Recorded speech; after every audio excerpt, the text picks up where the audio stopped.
국제금융협회가 22의 무제한 국채 매입 프로그램이 경제개혁 조건 때문에 역풍을 맞을 수 있다고 경고했습니다. 국제금융협회 시장감시그룹은 무제한 국채 매입을 주요 내용으로 하는 22의 전면적 통화거래 프로그램의 조건은 도움이 절실한 국가들의 지원 신청을 막는 장애물이 될 수 있다고 지적했고, OMT에 대한 시장의 기대가 큰 만큼 효과가 지연되면 실망감도 클 것이라며 특정국에 대한 국채 매입 지원이 조건 불이행을 이유로 끊기면 절벽 효과로 시장은 급격한 조정에 빠질 것이라고 예상했습니다. 국제채권단인 트로이카가 그리스가 구제금융을 받는 조건으로 약속한 재정 목표를 이행할 수 있을 것으로는 더는 신뢰하지 않는다고 밝혔습니다. 이어 채권단은 그동안 그리스가 2020년까지 채무를 지탱할 수 있는 수준으로 낮출 것이란 기대를 하고 움직여왔다며, 하지만 그런 목표 달성이 더는 가능하지 않은 것으로 판단한다고 강조했습니다. 미국 FRB의 전 이사는 경기 부양책보다 아이폰 5가 미국 경제를 살리는 데 더 효과적이라고 주장했습니다. 그는 FRB의 3차 양적 완화가 공격적이며 2008년 금융위기 때와 같은 상황을 연상시킬 뿐 아니라 미국 경제에 대한 FRB의 깊은 우려를 보여주고 있다고 지적했습니다. 이어 일자리가 상당 수준 개선될 때까지 이 정책을 지속할 것이라고 밝혔지만 그렇게 하기는 어려울 것이라며 아이폰 5가 경기 부양에는 더 낫다고 말했습니다. 정부가 외화 의존도를 낮추고 금융위기 대응력을 키우기 위해 대외 거래 때 원화 활용도를 높이는 원화 국제화에 본격 착수했습니다. 기획재정부는 지난 7월 중국에서 양국 간 통화스와프 자금을 무역 경상거래에 활용하는 방안을 논의했으며 조만간 2차 협의를 할 예정이라고 밝혔습니다. 또한 합의가 이루어지면 올해 안에 양국이 일정 금액의 원화와 위안화를 교환한 뒤 실제 무역 결제에 쓰이도록 할 계획이라고 설명했습니다. 한중 통화스와프 규모는 3,600억 위안, 64조 원입니다.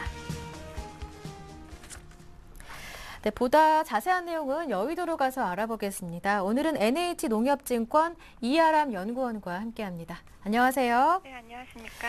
네, 이제 QE3 랠리가 지속되려면 지표가 뒷받침돼야 하는데 이번 주 미국 쪽에서 주택과 그리고 제조업 지표 등이 핵심 변수가 될 것이라고 하더라고요. 그 외에 체크해봐야 할 변수들 어떤 것들이 있는지도 살펴보겠습니다.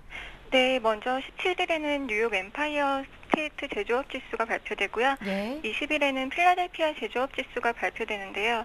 10월 초에 나오는 9월 ISM 제조업 지수를 어느 정도 가늠해 볼 수 있다는 점에서 주목되고 있습니다. 지난달 미국 제조업 지수가 3년 내 최대 하락폭을 보이는 등 제조업 경기가 3개월 연속 위축세를 보이고 있어서 제조업 경기의 빠른 회복을 기대하기는 쉽지 않은 전망인데요.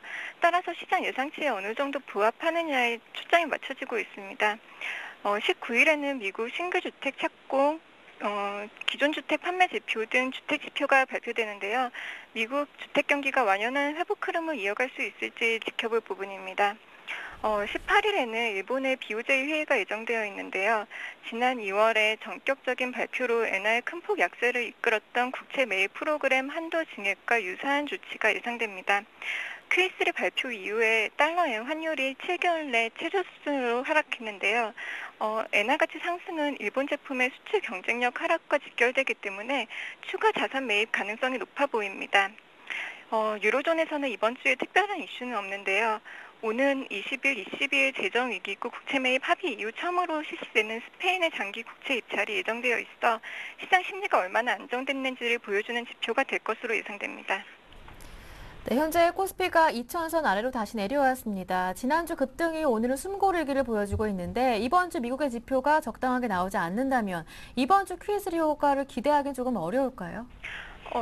저희는 연말까지는 견조한 흐름이 이어질 것으로 전망하고 있는데요. 네. 이번 주 주식시장은 지난주 후반 급등에 따른 숨고르기 국면이 진행되고 있습니다. 네. 예, 하지만 글로벌 유동성 유입 기대감이 주식시장의 하반 경직성을 지지할 것으로 보여 조정폭은 크지 않을 전망입니다. 지난주 미 연준이 무제한으로 MBS 증권을 매입하겠다고 발표했는데요. 현재 미국 MBS 규모가 8조 4천억 달러임을 감안할 경우에 이론적으로 최대 매입 규모는 8조 4천억 달러에 달할 수 있는데요. 지난 QE1 때 1조 7,500억 달러와 QE2 때 6천억 달러를 크게 상회하는 수준입니다. 향후 글로벌 금융시장의 가장 큰 관심은 채권 시장에 쏠려 있는 글로벌 자금이 주식시장으로 얼마만큼 이동할 수 있을지 여부인데요.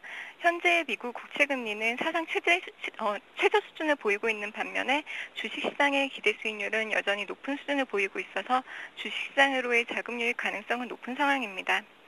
지난 두 차례 양적 완화 당시 코스피 시장에서 미국계 자금은 QE1 때 12조 원, QE2 때 9.7조 원 순매수에 나섰습니다. 이번 QE3 규모가 과거보다 확대되었다는 점을 감안할 경우에 최소 12조 원의 순매수를 기대할 수 있습니다. 최근 주식시장의 리스크 프리미엄이 낮아지면서 안전자산에서 위험자산으로 자금 이동을 빠르게 진행시킬 것으로 기대되고 있고, 위험자산 선호 심리가 개선되면서 글로벌 유동성이 최근 국가 신용등급 개선으로 대외 신인도가 상승되고, 여타 해외 주식시장과 비교해서 밸류에이션 매력이 부각되는 국내 주식시장으로 빠르게 유입될 것으로 보여 주식시장의 조정을 분할 매수 기회로 활용하는 것이 바람직할 전망입니다. 네, 일단 지난주 급등에 따른 영향으로 이번 주 초반까지는 조정이 불가피할 수도 있겠지만 장기적으로 봤을 때 방향은 위쪽일 것이다 라고 말씀해 주셨는데, 아무래도 1차, 2차 때와 다르게 QE3에서는 무제한, 무기한이라는 조건이 붙었기 때문이겠죠. 그렇다면 코스피 연말까지 상단은 어디까지 보시는지 밴드 궁금하고요. 그에 따른 업종 전략도 궁금한데요. 네, 현재 주식시장의 리스크 프리미엄은 9.4%를 기록하고 있는데요. 이번 QE3로 강한 유동성 장세가 기대되고 있어서 리스크 프리미엄이 지난 QE2 시기의 하단부인 7.5% 수준까지 낮아질 것으로 판단됩니다. 이 경우에 코스피는 2100에서 2150포인트까지의 반등이 진행될 것으로 전망되고 있고요.